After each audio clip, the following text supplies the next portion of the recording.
Era o verão de 1914, e apenas 2 semanas tinham passado desde que a Alemanha declarou guerra contra a França. As tropas alemãs avançavam implacavelmente pelo território francês, e os defensores lutavam desesperadamente para conter a invasão. Enquanto isso, do outro lado do Canal da Mancha, o primeiro lorde do almirantado Winston Churchill caminhava furiosamente pelos corredores do poder britânico, cada vez mais impaciente e irritado com a inação da Marinha Real.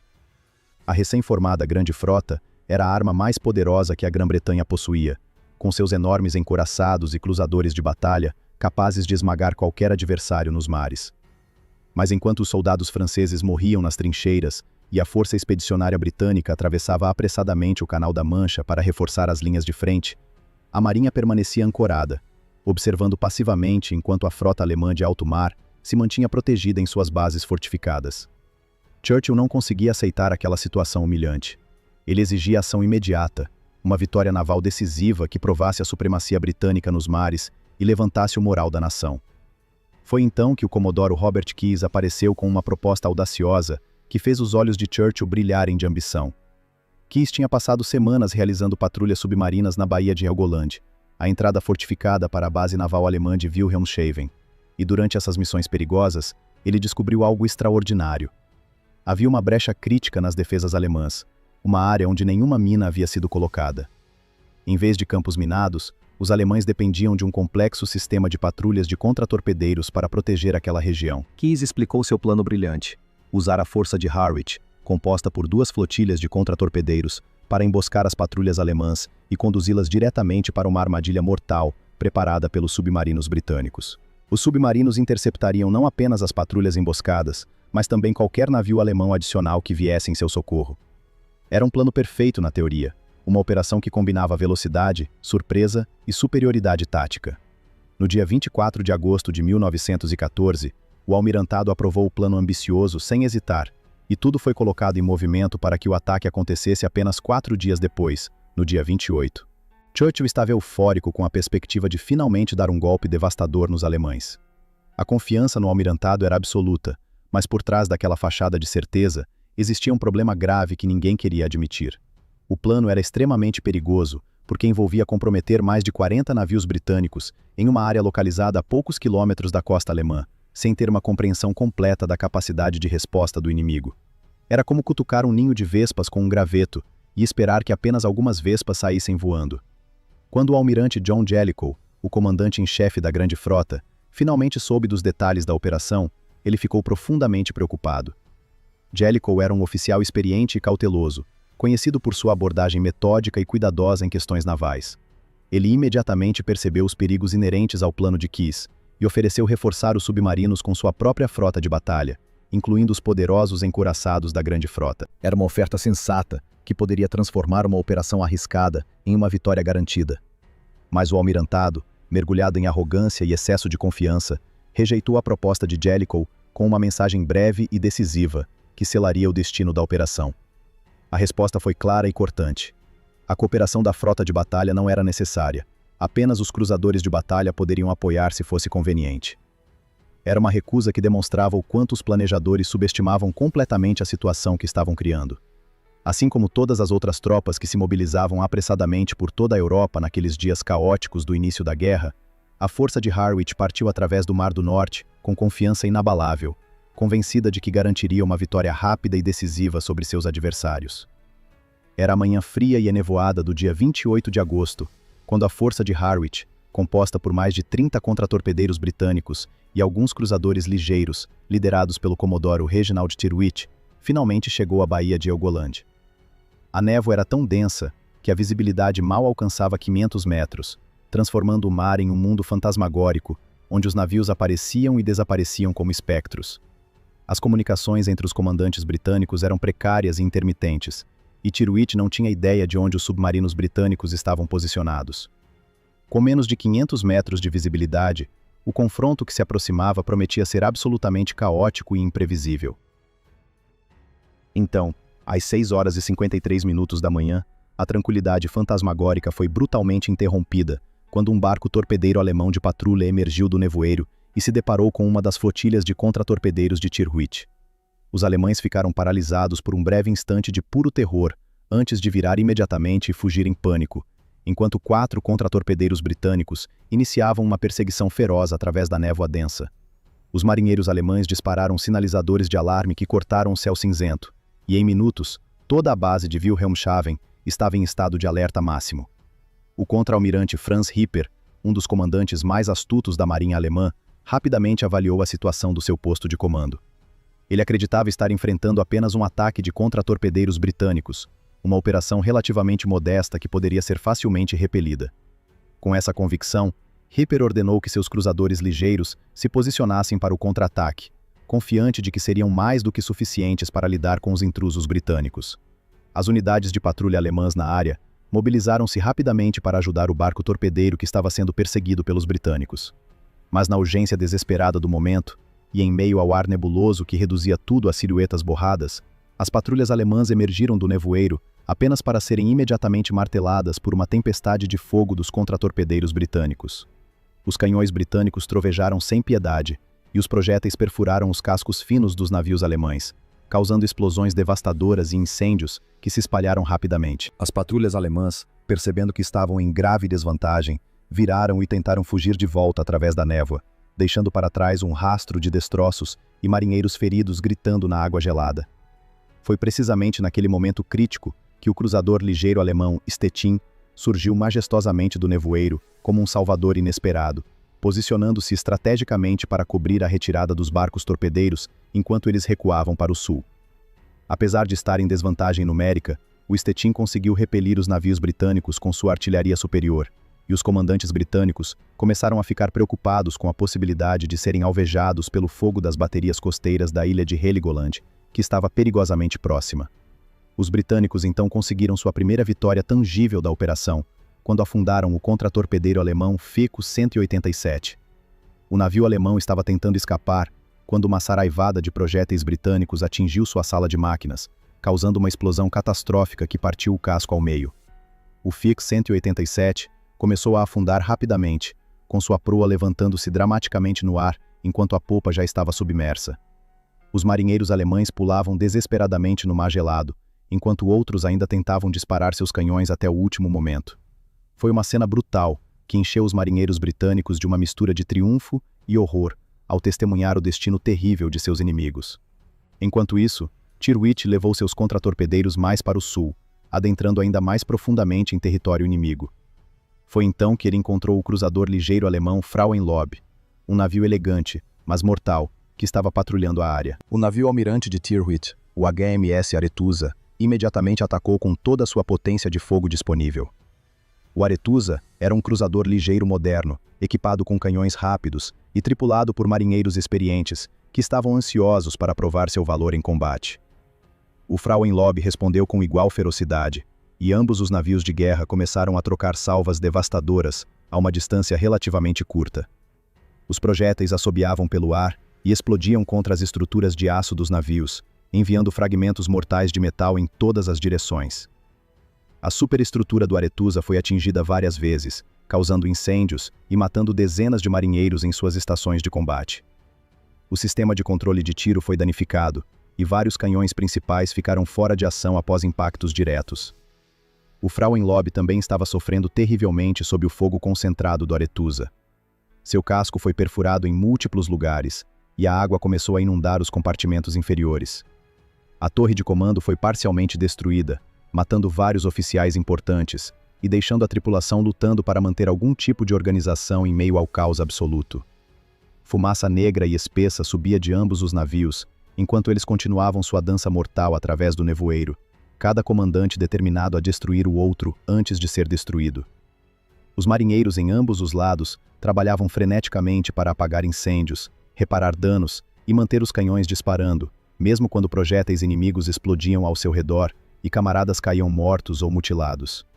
Era um duelo visceral e brutal, que exemplificava a natureza implacável da guerra naval moderna. Mas a situação estava prestes a se tornar infinitamente mais complicada e confusa, de maneiras que ninguém poderia ter previsto. Forças adicionais estavam convergindo para a Baía de Helgoland, forças que transformariam aquela batalha já caótica em um dos episódios mais bizarros e embaraçosos da história naval britânica. O verdadeiro caos ainda estava por vir, e quando chegasse, deixaria todos os participantes atordoados e confusos sobre quem exatamente estava lutando contra quem naquela névoa mortal. O que nenhum dos comandantes da força de Harwich sabia era que o almirante Jellicoe havia decidido confiar em seu instinto experiente, completamente ignorando a avaliação arrogante do almirantado sobre a situação. Determinado a não deixar seus compatriotas enfrentarem o perigo sozinhos, Jellicoe ordenou secretamente que o primeiro esquadrão de cruzadores de batalha, comandado pelo vice-almirante David Beatty, junto com o primeiro esquadrão de cruzadores ligeiros do comodoro William Goodenough, se separassem da grande frota principal em Scapa Flow e viajassem para o sul para reforçar os britânicos que se dirigiam à Baía de Helgoland.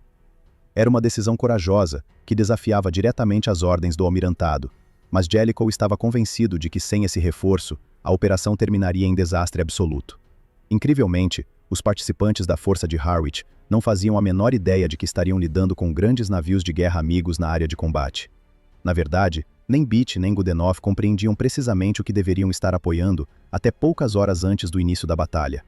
As informações eram fragmentadas e confusas, e ninguém tinha uma visão completa do quadro tático que estava se desenvolvendo. Quando a luta começou naquela manhã nebulosa, apenas a flotilha de contratorpedeiros de Tirwitch sabia que estava sendo apoiada por navios britânicos adicionais, porque ele os havia avistado brevemente antes. Ainda assim, Tirwitch não conseguiu comunicar essa informação vital a Case ou aos outros comandantes, devido aos problemas persistentes com as comunicações por rádio. Era uma receita perfeita para o desastre. Enquanto o Arethusa e o Frauenlob continuavam seu duelo feroz ao largo da costa de Heligoland, o comodoro Goodenough decidiu enviar 2 de seus cruzadores ligeiros para ajudar o navio almirante de Tirwitch. Os 2 cruzadores navegaram através da névoa em direção ao som dos canhões, determinados a alcançar seus camaradas e fornecer apoio de fogo adicional. Mas coincidentemente, no exato mesmo momento, Keyes avistou repentinamente os 2 cruzadores ligeiros à distância, através de uma breve abertura na névoa. Como ele não tinha absolutamente nenhuma informação sobre quais forças britânicas estavam operando na área, Keyes imediatamente presumiu que eram navios inimigos e relatou-os como embarcações hostis através do rádio. A mensagem de alarme de Keyes foi transmitida para todos os comandantes britânicos na área, criando pânico instantâneo.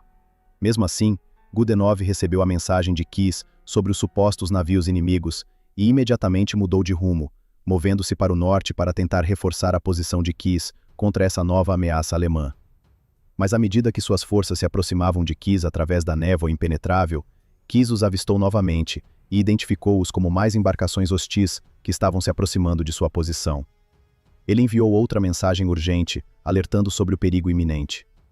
Tirwitch recebeu essa segunda mensagem de Keyes e, acreditando estar ajudando, pediu a Goodenough que engajasse os navios inimigos recém-identificados imediatamente. Isso enviou o infeliz comandante em uma busca absurda para interceptar e atacar a si mesmo. A situação tinha se transformado em algo que parecia saído de uma comédia teatral ridícula, exceto que estava acontecendo em meio a uma batalha naval mortal, onde homens estavam morrendo a cada minuto. Goodenough navegava freneticamente através da névoa, tentando localizar e destruir os navios inimigos que todos estavam relatando, sem perceber que ele próprio era o alvo que todos estavam procurando. Seus oficiais observavam tensamente através de binóculos, procurando por silhuetas inimigas no nevoeiro, enquanto simultaneamente outros comandantes britânicos estavam procurando por eles com a mesma intensidade. Era um circo náutico de proporções épicas, com múltiplos comandantes britânicos caçando uns aos outros através da névoa, enquanto o verdadeiro inimigo observava confuso à distância.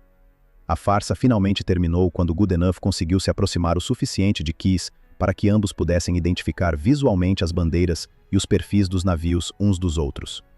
O momento de reconhecimento foi seguido por uma onda de alívio, misturado com vergonha profunda.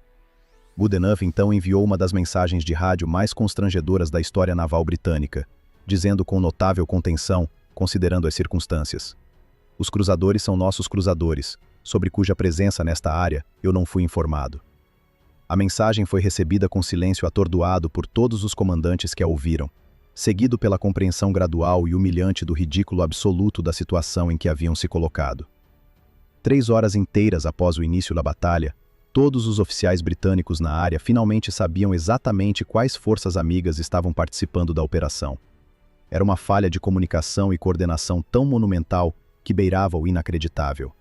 Enquanto isso, os alemães haviam recebido um presente precioso na forma de tempo adicional para organizar uma resposta mais poderosa e coordenada. A confusão britânica estava prestes a ter consequências muito graves, porque o contra-ataque alemão já estava em movimento, e desta vez não seriam apenas patrulhas e cruzadores ligeiros isolados. Os alemães estavam enviando uma força substancial para esmagar os intrusos britânicos de uma vez por todas, e os contratorpedeiros de Tirwitch estavam prestes a se encontrar em perigo mortal sem precedentes. A verdadeira provação ainda estava por vir. Reagrupando-se após a confusão humilhante e dedicando tempo precioso para realizar reparos leves no Fearless e no Arethusa, as forças britânicas avançavam lentamente, dando aos alemães tempo mais do que suficiente para lançar uma ofensiva significativa. Os marinheiros britânicos trabalhavam febrilmente para consertar os danos nos sistemas de controle de fogo e apagar os incêndios que ainda queimavam em vários compartimentos. Soldadores cortavam metal retorcido e técnicos religavam cabos elétricos rompidos, tudo isso enquanto permaneciam em águas hostis a poucos quilômetros da costa alemã. A vulnerabilidade da situação era palpável, e muitos oficiais britânicos começavam a questionar silenciosamente a sabedoria de toda aquela operação. De repente, os contratorpedeiros de Tirwitch foram emboscados pelos cruzadores ligeiros alemães Strasbourg e Keln, que surgiram do nevoeiro como predadores marinhos, atacando presas indefesas. Os dois cruzadores alemães abriram fogo imediatamente, e suas salvas começaram a cair perigosamente perto dos contratorpedeiros britânicos, enviando enormes colunas de água para o ar. Os comandantes britânicos perceberam instantaneamente que estavam em sérios problemas. Os contratorpedeiros eram rápidos e ágeis, mas seus canhões pequenos eram praticamente inúteis contra a blindagem dos cruzadores alemães. Era como tentar derrubar um elefante com pedras. A única esperança era usar sua arma mais poderosa, os torpedos. Tirwitch ordenou que seus contratorpedeiros executassem uma série de ataques coordenados com torpedos, uma manobra extremamente arriscada que exigia que os navios frágeis se aproximassem perigosamente dos cruzadores alemães para garantir disparos precisos. Os contratorpedeiros aceleraram para suas velocidades máximas, criando enormes rastros de espuma branca enquanto zigue-zagueavam através do fogo inimigo. Projéteis alemães assobiavam pelo ar e explodiam na água ao redor deles, alguns passando tão perto que os marinheiros podiam sentir o calor das explosões. Miraculosamente, os torpedos lançados forçaram o Strasbourg e o Keln a manobrar defensivamente, quebrando temporariamente seu ataque coordenado. Os cruzadores alemães viraram bruscamente para evitar os torpedos mortais que corriam em direção a eles sob a superfície da água, deixando rastros de bolhas que marcavam seu caminho letal. Mas a ameaça estava longe de terminar. Os contratorpedeiros britânicos agora eram alvos fáceis para os navios de guerra alemães maiores e mais poderosos, e Tirwitch sabia que era apenas uma questão de tempo até que começassem a sofrer perdas catastróficas. Ele imediatamente enviou uma mensagem de rádio urgente para Beatty, implorando por ajuda. A mensagem era desesperada e franca. Estavam sendo massacrados e precisavam de apoio de navios maiores imediatamente, ou seriam forçados a recuar em desordem, possivelmente perdendo vários contratorpedeiros no processo.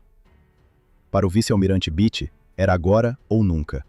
Ele precisava comprometer seus cruzadores de batalha para causar o máximo de danos possível aos cruzadores ligeiros alemães, antes que navios alemães maiores chegassem à área, ou precisava recuar e evitar a ira de toda a frota de alto mar alemã, que certamente estava a caminho. Beatty era conhecido por sua natureza agressiva e seu apetite por combate. Sem hesitar, ele ordenou que seus cruzadores de batalha avançassem em velocidade máxima em direção à posição de Tirwitch. Enquanto isso, o cruzador ligeiro alemão Mainz tinha encontrado os contratorpedeiros de Tirwitch e estava engajando-os com relativa facilidade, mantendo uma distância segura enquanto suas salvas precisas começavam a causar danos sérios. O Mainz era comandado por oficiais competentes que entendiam perfeitamente como maximizar suas vantagens táticas. Eles mantinham o navio se movendo constantemente, dificultando que os britânicos obtivessem uma solução de tiro precisa, enquanto seus próprios artilheiros ajustavam metodicamente seu fogo. Mas a sorte do Mainz estava prestes a acabar drasticamente. O navio alemão foi subitamente cercado quando Goodenough apareceu vindo do norte com seus cruzadores ligeiros, criando uma tenaz mortal. O comandante alemão percebeu imediatamente o perigo terrível de sua situação e ordenou velocidade máxima para o sul, tentando escapar da armadilha que se fechava ao seu redor. Mas ao fugir para o sul, o Mainz navegou diretamente para os canhões flamejantes dos contratorpedeiros de Tirwitch. Não havia para onde correr. O cruzador alemão estava completamente encurralado, preso entre duas forças britânicas, que agora tinham uma oportunidade perfeita de destruí-lo. Tirwitch viu sua chance e ordenou que 20 contratorpedeiros lançassem seus torpedos contra o Mainz que se aproximava. Foi uma das salvos de torpedos mais massivas já executadas em combate naval até aquele momento da guerra. Dezenas de torpedos cortaram através da água em direção ao cruzador alemão condenado, criando um campo de morte do qual era impossível escapar. Os primeiros torpedos atingiram o casco do Mainz quase simultaneamente, causando explosões devastadoras que rasgaram grandes buracos no aço. A sala de máquinas foi inundada instantaneamente, e o navio perdeu toda a energia. Mais torpedos continuaram a atingir o casco imobilizado, cada explosão arrancando mais pedaços do navio e enviando fragmentos de metal retorcido pelos céus. O Mainz estava completamente destruído, seus motores silenciados e seu casco partido em vários lugares. Mas, incrivelmente, os homens a bordo do cruzador alemão continuaram a lutar com uma coragem extraordinária. Mesmo quando o destroço flutuante passou através da força de disparo britânica, carregado apenas pela corrente oceânica, os artilheiros alemães sobreviventes continuaram operando seus canhões manualmente. Eles não tinham energia elétrica, nenhum sistema de controle de fogo funcional, e seu navio estava afundando rapidamente sob seus pés. Mas ainda assim continuaram atirando contra os britânicos. Foi um ato de bravura desesperada, que deixou até os marinheiros britânicos impressionados com a determinação férrea de seus inimigos.